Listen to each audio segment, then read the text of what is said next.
Chapter 18. Not on my team. Tuesday, January 15th, 1935. Next morning, Scout catches up to me before I get to school. Hey Moose, I've got 6 and 6 for sure, and I'm hoping for 7 and 7. He talks like he can't get words out fast enough. There's a kid in 8th maybe, he's gonna try. He's pretty good. I played with him before.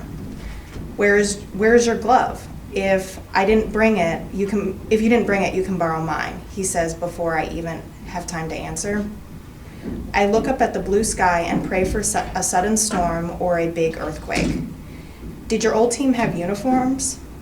Hey, wouldn't that be something? Uniforms and everything, but how do we pay for them?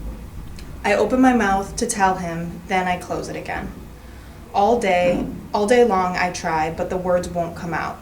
By the time the last bell rings, I haven't managed to say anything. Maybe I just won't show up.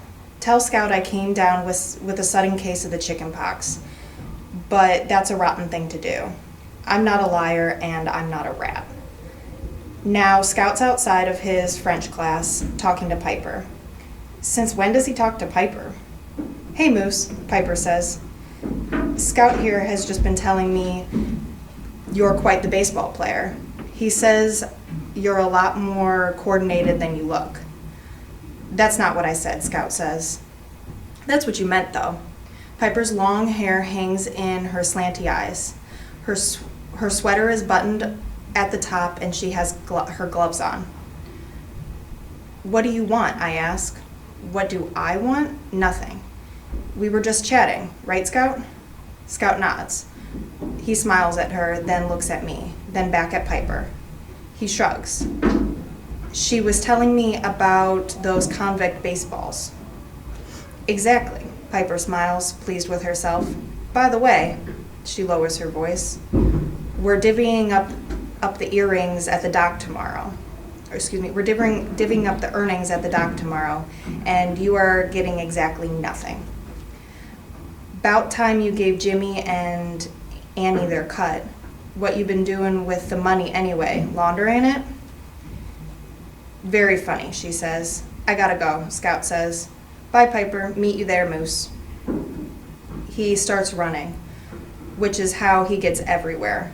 I don't think he knows how to walk. Actually, I can't come today. I finally blurt out, my voice barely breaking to a whisper. Scout stops. He turns around. What? He asks. I can't exactly come today, I mutter. Scout stares at me. Piper does too. Why not? I gotta look after my sister. So, get somebody else to watch her. That's what I did. I shake my head.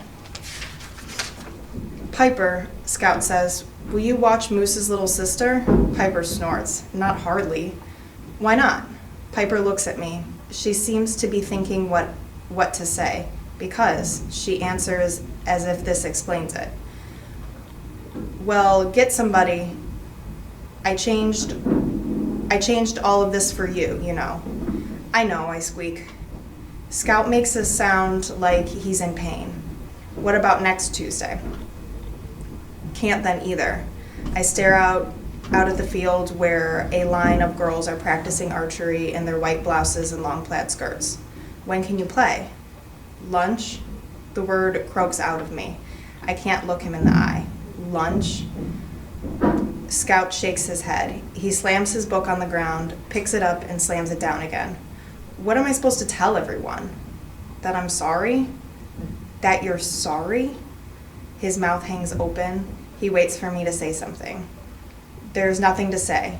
He picks up his book. Fine, but don't expect to play on my team again.